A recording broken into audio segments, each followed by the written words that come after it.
Sodako baca Quran juga gitu, harus ada waktu. Yang Allah harus ada waktu. Sodako juga yang terbaik. Jangan dulu uangnya jelek-jelek lagi ya kan disodakokan.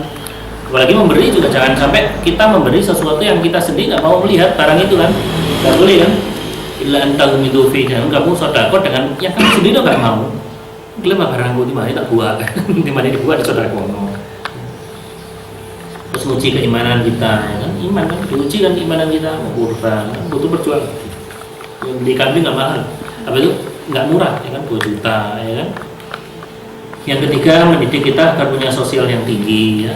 Kambing habis disembelih itu bukan dimakan semua, kalau dalam kurung geragas itu ya, tapi suruh bagi kan, suruh makan sebagian.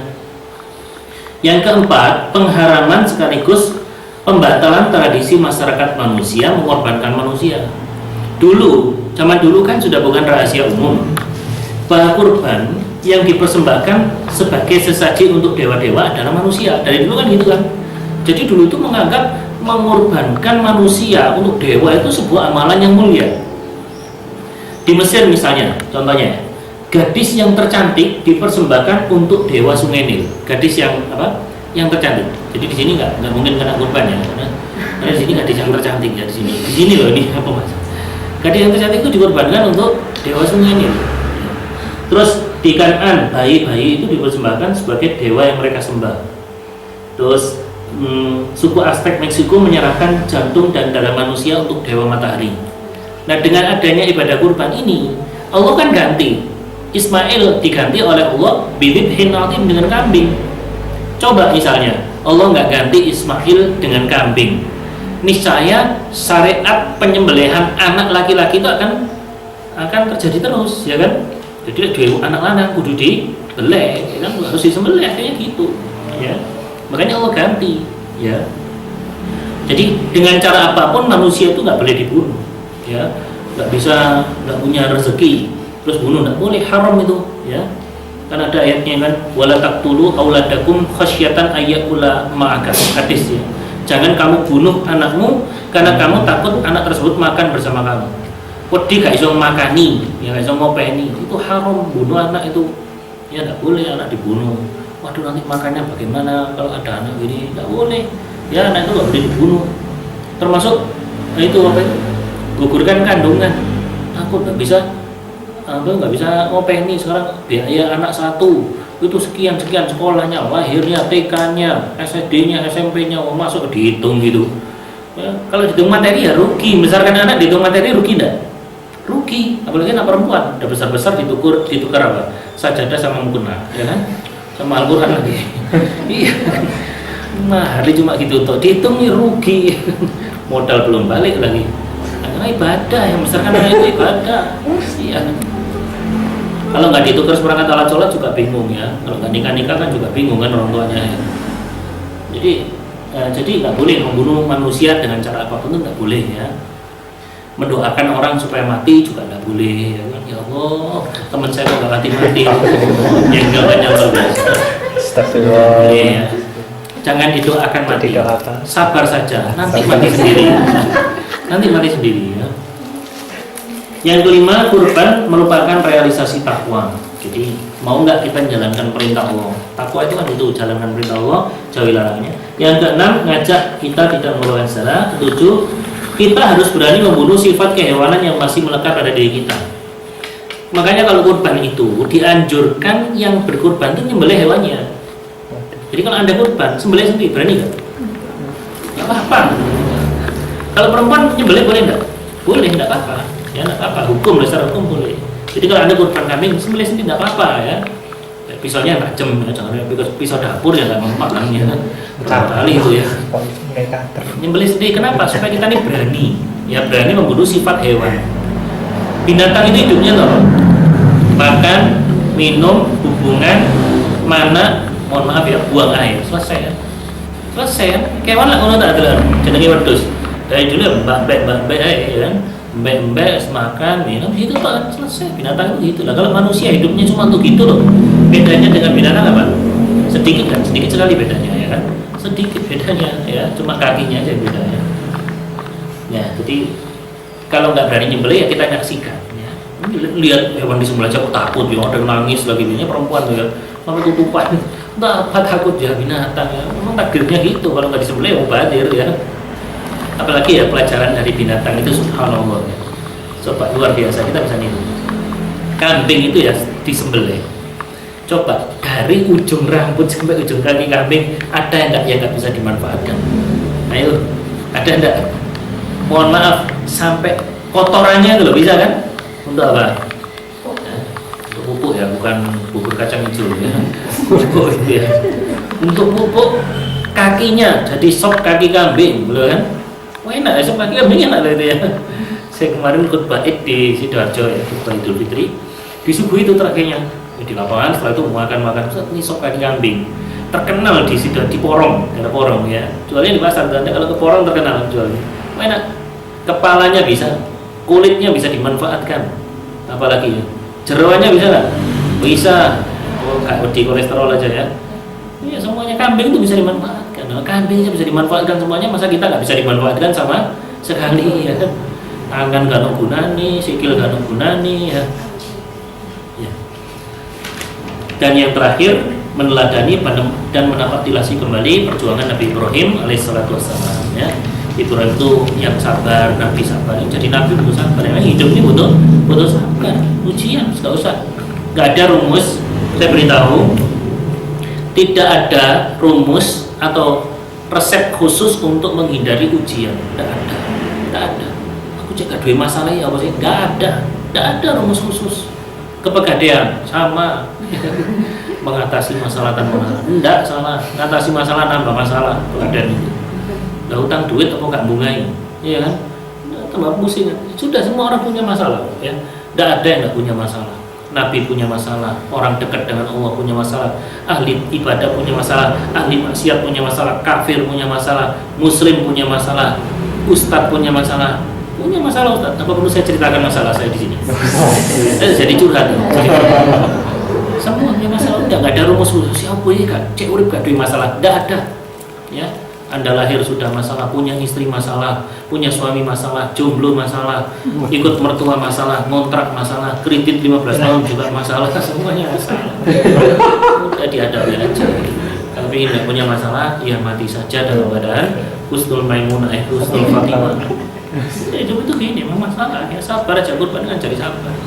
Kalau sudah mati, makanya kematian itu kan disebutkan istirahatul mukmin, istirahatnya orang beriman. Kita kan orang beriman kan selasa hidup subuh sholat, duhur sholat, asar sholat, nggak boleh gini, nggak boleh gitu, menjalankan perintah Allah, jauhi larangannya Allah, ini nggak boleh, ini dosa, ini haram. Kan pas hidup itu pas mati istirahat. Hidup digunjing orang, difitnah orang, diomongin orang, pas mati istirahat, selesai. Ya selesai, udah sabar aja. Ya. Nggak ada rumus khusus menjauhi masalah. Kalau ada rumus khusus untuk menjauhi masalah, niscaya para nabi dan rasul sudah diberitahu resepnya, ya kan? Nabi difitnah, Nabi kehilangan anak-anak yang tercinta, istri beliau difitnah selingkuh, beliau juga diuji dengan istrinya, beliau juga pernah cerai dengan istrinya, beliau pernah bermasalah dengan istrinya, beliau pernah bermasalah dengan sahabatnya, bahkan sahabat-sahabat juga punya masalah kan, sampai Ali bin Abi Thalib perang dengan Imam Aisyah istri Rasulullah kan, dalam peristiwa perang sifil itu ya. Ya perang sifil, perang Jamal mengerikan, punya masalah, ujian, semuanya ujian ya. Ya inilah masalah, beberapa masalah dengan kaitannya dengan kurban ya.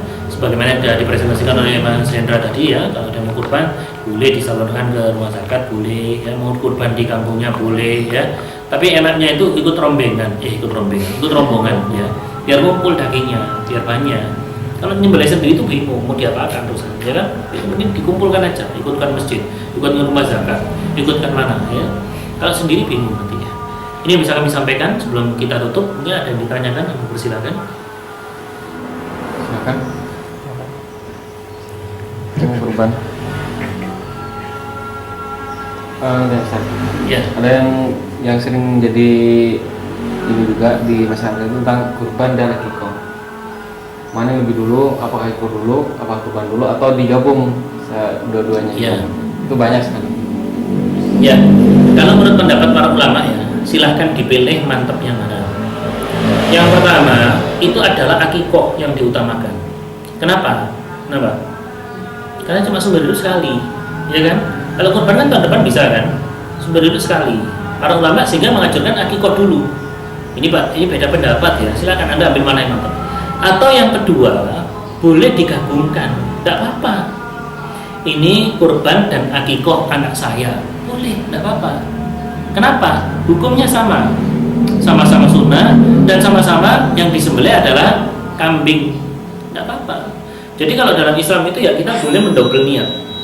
Imam An-Nawawi dalam kitabnya Syarah Arba'in Nawawi itu ya, hadis 40 yang tentang innamal a'malu binniyat, itu boleh menggabung niat, boleh selama hukumnya sama. Contohnya gini, Anda masuk masjid, ini saya sholat sunnah tahiyatul masjid atau sholat sunnah ba'da wudhu dulu ya, tuhur itu ya, sholat tuhur atau sholat subuh wudhu dulu ya. Anda gabung niatnya, boleh, tidak apa-apa ya. Saya niat sholat ba'da wudhu dan tahiyatul masjid, tidak apa-apa. Sekaligus sholat sunnah qobliyah maghrib, boleh digabung 3. Kenapa? Sama-sama 2 rakaat, sama-sama hukumnya sunnah. Saya sholat duha sekaligus sholat istikharah, boleh. Saya sholat qiyamul lail, tahajud sekaligus sholat hajat, boleh, tidak apa-apa. Sama-sama 2 rakaat. Saya puasa Syawal sekaligus puasa Senin Kemis, boleh tidak? Boleh, asal sama-sama hukumnya. Yang tidak boleh itu kalau beda hukum. Misalnya masuk masjid, saya sholat subuh sekaligus sholat sunnah tahiyatul masjid, tidak boleh ya. Subuhnya wajib, tahiyatul masjid hukumnya sunnah ya, tidak boleh. Saya mau bayar utang sekaligus ini sodakohku, tidak boleh. Utang itu wajib ya, sodakoh sunnah ya. Nek ngono carane main aku tak melok ya. Jadi boleh gabung niat itu boleh ya kalau hukumnya sama. Saya tak puasa sunnah nyaur utang sekaligus puasa Senin Kemis, tidak boleh. Nyaur utang itu hukumnya wajib, sedangkan Senin Kemis hukumnya sunnah ya. Jadi kalau akikah kurban digabung boleh, udah mantap saja. Ustaz katanya ini tidak boleh, ya sudah, Anda mantap yang boleh, nggak apa-apa ya. Kalau ngaji itu gitu, jadi ustaznya jangan diadu lah, jangan diadu domba, karena ustaznya bukan domba ya. Saya mantap ini tak gawe, kalau sih nggak ngoleh nggak apa-apa, penting aku mantap ini. Contoh aja yang sering diulangi. Anda bersentuhan dengan suami istri atau lawan jenis ya, Anda mantep batal apa enggak? Mantep batal enggak? Gak apa-apa, beda pendapat gak apa-apa. Kalau Anda mantep batal, wudhu. Kalau Anda mantep gak batal, gak usah wudhu, gak apa-apa. Selesai kan? Lu kata Ustaz, sudah Anda mantep, gak usah ragu. Ragu-ragu itu, was-was itu dari setan. Anda mantep yang mana? Dan gak usah tukaran masalah kayak gini, masalah sepilih gini, ini masalah furu'iyah. Saya mantep wudhu, saatnya wudhu mau kok. Yang gak wudhu juga boleh. Mantap aja, sama dengan itu kan kurban dan akikah. Kok kata Ustaz sana, kata kiai sana nggak boleh, kata-kata toh akhirnya kan bingung kan, akhirnya bingung nggak sih akikah, nggak sih kurban, karena bingung ya. Ya, ada lagi? Mau silakan kalau ada. Ya kalau nggak ada nggak apa-apa. Ini soalnya masakannya sudah, aromanya sudah sampai hidung ini. Ya saya rasa itu ya saudara sekalian ya, yang bisa kami sampaikan pada kesempatan kali ini. Yang pesan kami kurban juga bisa ke saya, jualan di Masjid Al-Ikhlas langsung. Ini mau didahului sama saya. Sama aja ya, beli dimanapun rezeki nggak ketukar ya. Di pasar itu yang jualan baju itu banyak, toh rezekinya sendiri-sendiri ya. Kalau orang beriman tuh gitu. Anda punya CV kayak gini, mungkin banyak kan CV seperti Anda, rezeki ketukar kan? Nggak ketukar, jangan khawatir ya. Kalau lihat rumput yang ngiler siapa? Kambing, karena rezekinya kambing. Kalau lihat pisang, ya monyet ya kita yang ngiler ya, karena memang rezekinya kita. Sekian dari kami. Hadanallahu wa iyyakum ajma'in. Assalamualaikum warahmatullahi wabarakatuh. Assalamualaikum warahmatullahi wabarakatuh. Jazakumullah khair kepada Ustaz Azharita yang sudah memberikan tausiah tentang kita tentang pentingnya berkorban dan hukum-hukumnya berkorban. Setelah ini kita sholat dulu apa? Sholat.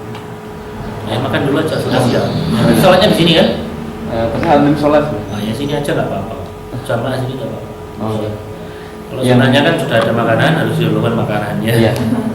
Mungkin lama-lama dulu, nanti terakhir mungkin Pak Ustaz setelah